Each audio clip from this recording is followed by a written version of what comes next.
प्रभु, बिना पक्षी को आहत किए कैसे नीचे लाएंगे वो?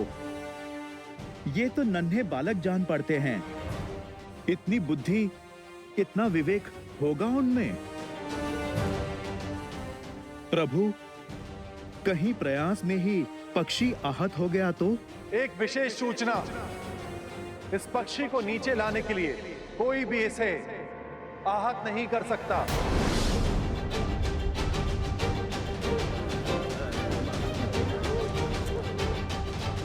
अरे बिना वार किए नीचे कैसे लाएंगे?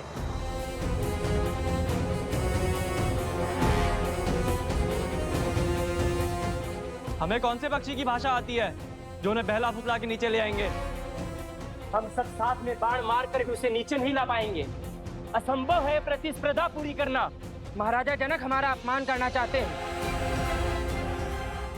इसीलिए इन्होंने असंभव शर्त रखी है। ये अपमान है हमारा। ये अपमान है हमारा। ये अपमान है हमारा। ये अपमान है हमारा। ये अपमान है हमारा। ये अपमान है हमारा। शांत हो जाइए, शांत हो जाइए। हम कैसे शांत हो जाए? ये अपमान है हमारा।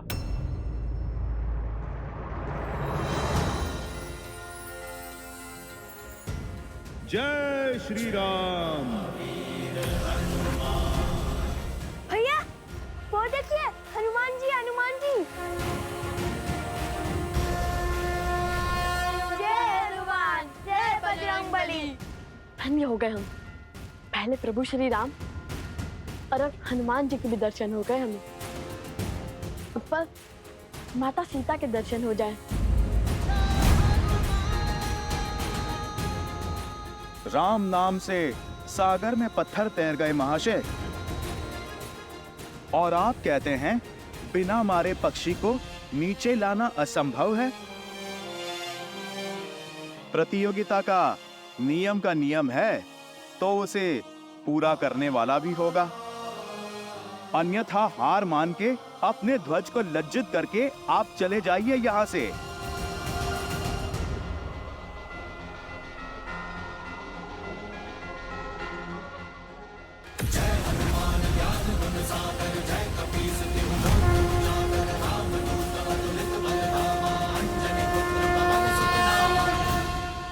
हम पक्षी को बिना आहत करे भूमि पर तो ले आएंगे, किंतु ये केवल प्रथम चरण है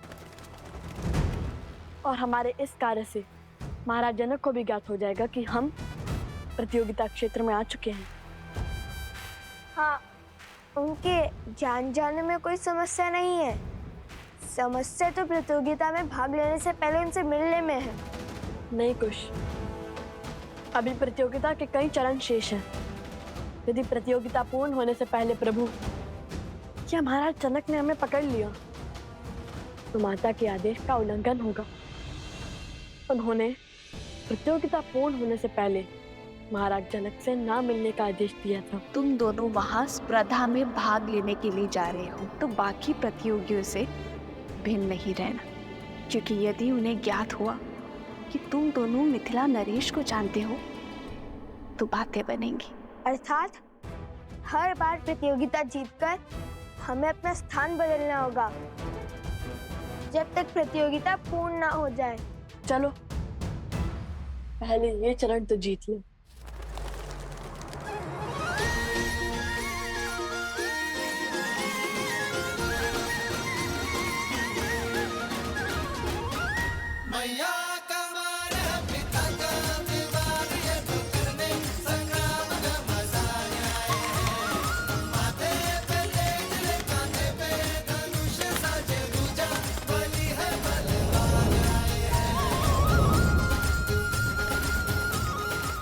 अभी नहीं कुछ, उसे तनिक हमारे महाराज के निकट तो आने दो।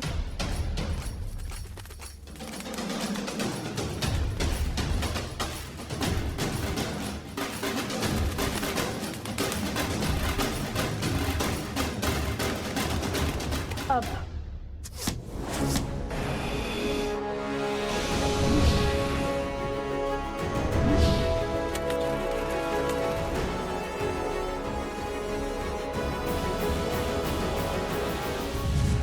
वो देखिए तीर,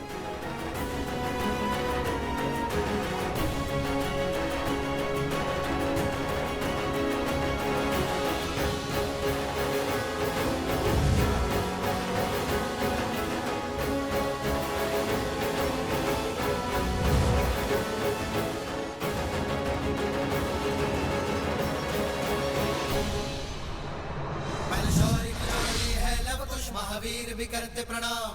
जो करे प्रहार तो हिल जाए धरती पर्वत आसमान। बल शौर्य की जोड़ी है लव कुश महावीर भी करते प्रणाम।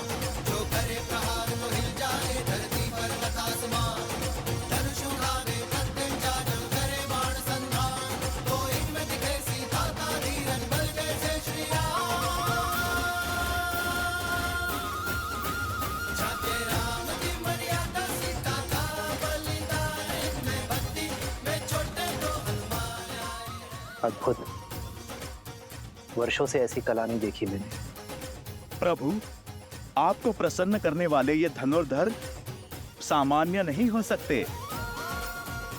ये अवश्य ही उन ऋषि कुमारों की लीला होगी। आर्य, सच कहते हैं आप। कुशध्वज, आप शीघ्र सैनिकों को उस ओर भेजिए। मुझे दोनों बालक चाहिए। ये तेजस्वी बालक किसी साधारण वंश के नहीं हो सकते। मेरा भी अनुमान यही है गुरुदेव। उनकी प्रतिभा निकट से देखने की इच्छा मेरी भी हो रही है महाराज, पर वो दोनों बालक है का? भला ये अपनी पहचान छुपाकर क्यों भाग ले रहे प्रतिभा बहनों ने?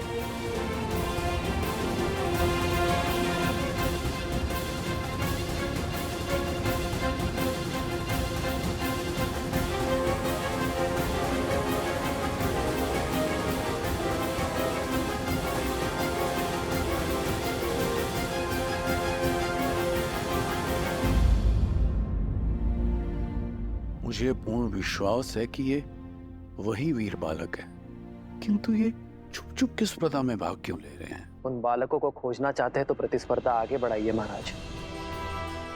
जिन्होंने पहले चरण में अपना शौर्य दिखाया है, वो दूसरे चरण में भी अपनी उपस्थिति अवश्य दिखाएंगे। आनंद,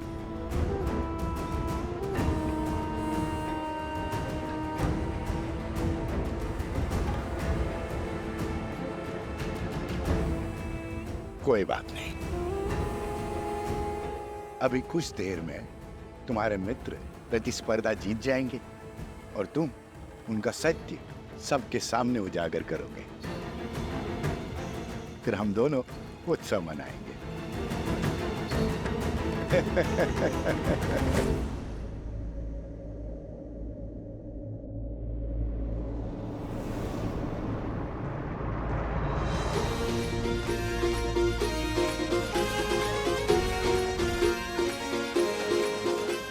जाओ वहां, खोजो उन्हें।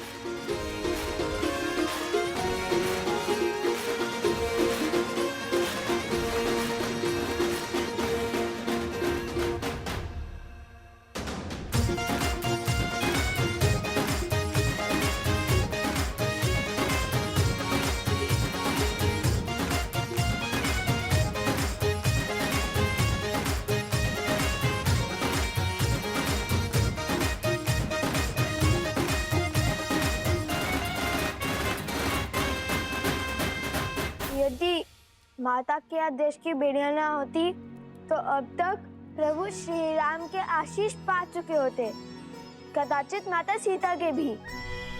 माता ने प्रतियोगिता पूर्ण होने से पहले महाराज जनक के समक्ष न आने का आदेश इसलिए दिया था ताकि महाराज जनक को कोई पक्षपाती न समझे। और यदि ये आदेश ना हुआ होता तो प्रतियोगिता स्थल से इतनी दूर, इतनी बाधाएं पार कर स्पर्धा में भी ना जीते होते। उचित है। और वैसे भी प्रभु श्री राम का आशीष तो देर सवेर भी ले लेंगे हम।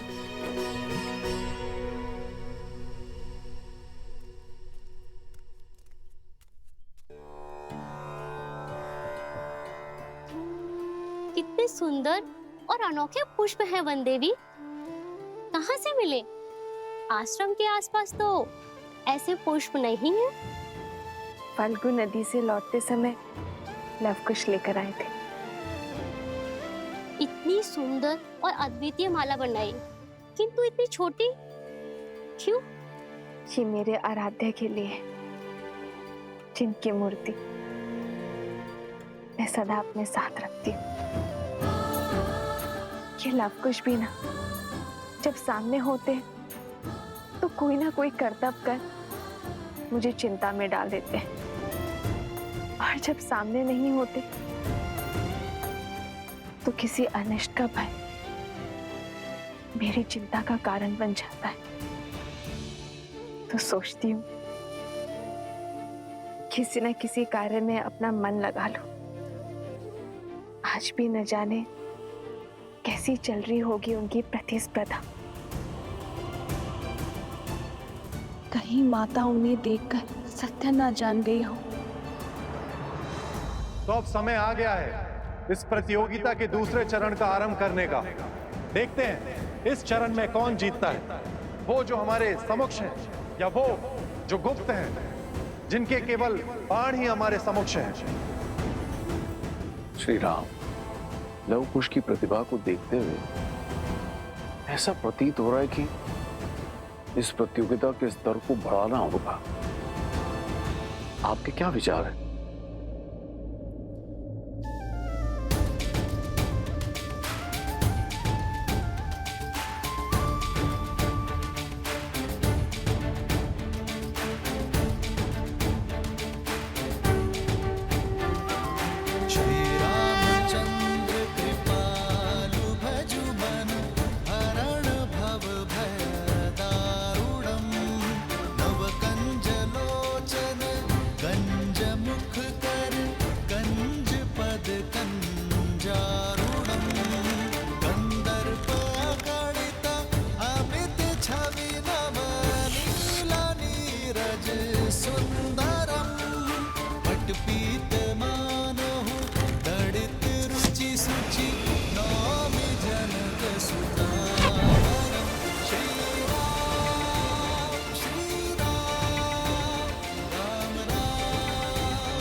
भूमि से जल और मन का पाप जब बाहर निकलता है तो उसके स्रोत को रोकना असंभव हो जाता है।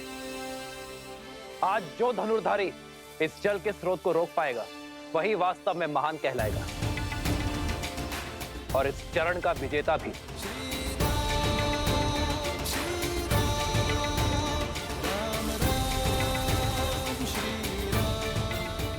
भूमि से निकले जल को रोकना कठिन होगा। अत्यंत कठिन कार्य है श्री राम। किसी भी भूमि से जल निकालना गुरु अपने शिष्य को अवश्य सिखाते हैं, किंतु धरा से निकलते जल को रोकना ये हर किसी के बस की बात नहीं है। वीरों को परख रहे हैं महाराज। परीक्षा इतनी सरल कैसे हो सकती है? देखते हैं उन ऋषि कुमारों ने विद्या सीखी है या नहीं।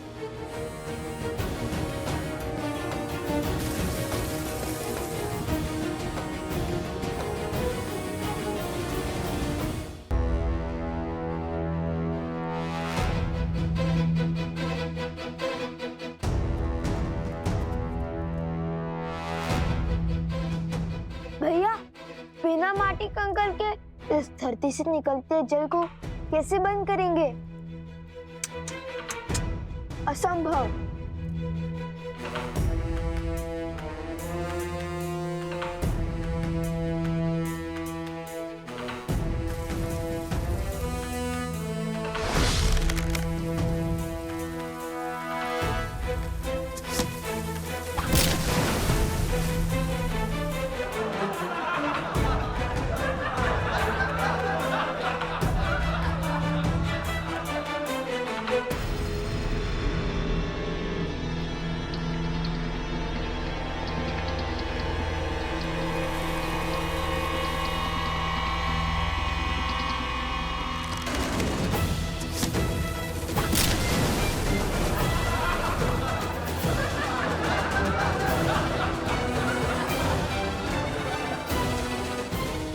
स्मरण है भगवान वाल्मीकि ने हमें क्या कहा था?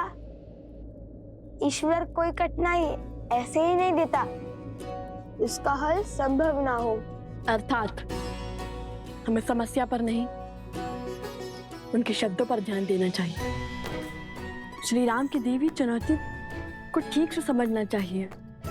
उनके मुख से निकले हर शब्द में ही संकट का हल होता है, किंतु सरल तो ये भी नहीं होगा, क्योंकि महान व्यक्ति और व्यक्तित्व के मुख से निकले शब्दों को समझने में कभी-कभी पूरा जीवन निकल जाता है। अरे शीघ्र हल खोजिए भैया, जीवन भर यही थोड़ी ना छुपे बैठ सकते हैं। मन के गर्त से निकले पाप को रोकने के लिए क्या उपाय हो सकता है? ईश्वर की कृपा, और क्या।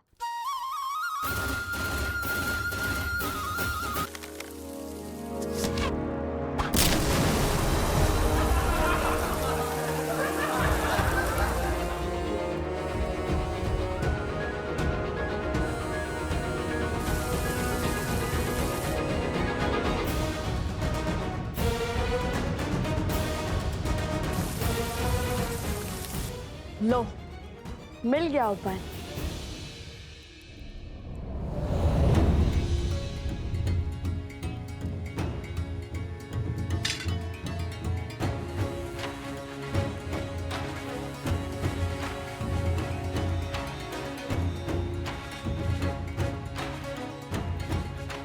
जल का प्रभाव नीचे से ऊपर है, तो उसे रोकने के लिए हमें उसका विपरीत अर्थात ऊपर से दबाव बनाना होगा। और श्री राम नाम के अतिरिक्त कौन है जो पाप के ज्वार और बहती जलधारा को रोक सके? अब इस जलधारा के मुख पर हमारे ईश्वर श्री राम नाम की मोहर लगेगी।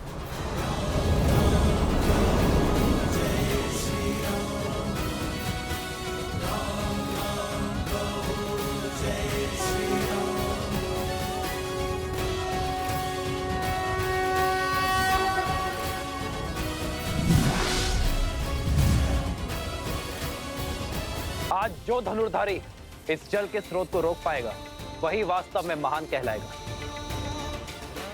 और इस चरण का विजेता भी।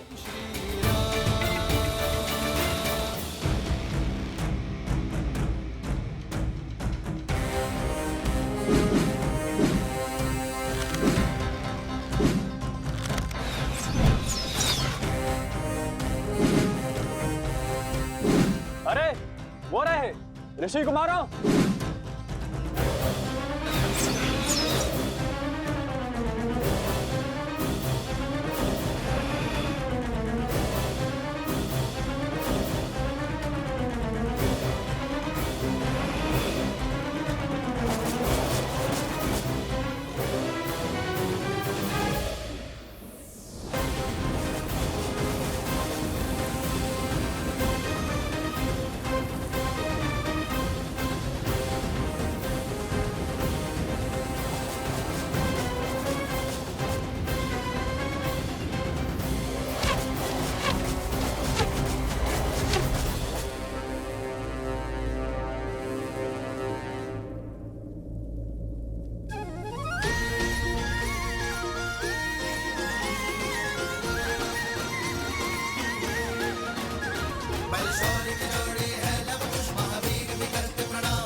अद्भुत अद्भुत क्षमता है इन बालकों में, और वो भी ऋषि कुमार। इस आयु में ऐसे धनुर्विद्या का प्रदर्शन तो राजकुमारों के भी बस की बात नहीं। इनकी प्रतिभा अतुल्य है महाराज।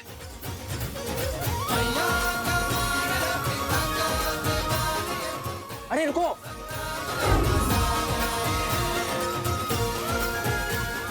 रोको। सैनिक भी इन्हें खोज नहीं पाए हैं महाराज। ये दोनों बालक असाधारण प्रतीत हो रहे हैं। आपने तो इनका पराक्रम निकट से देखा है, किंतु अब मुझे उन्हें प्रतियोगिता के अंतिम चरण को जीतते हुए निकट से देखने की इच्छा हो रही है। मैं स्वयं उन्हें खोजने की इच्छा रखता हूँ। अवश्य, मैं भी आपके साथ चलता हूँ। आपका यूं अतिथियों को छोड़कर जाना उचित नहीं होगा। आप यही रहिए। मेरे स्थान पर मेरा हनुमान उपस्थित रहेगा। जैसे प्रभु की इच्छा।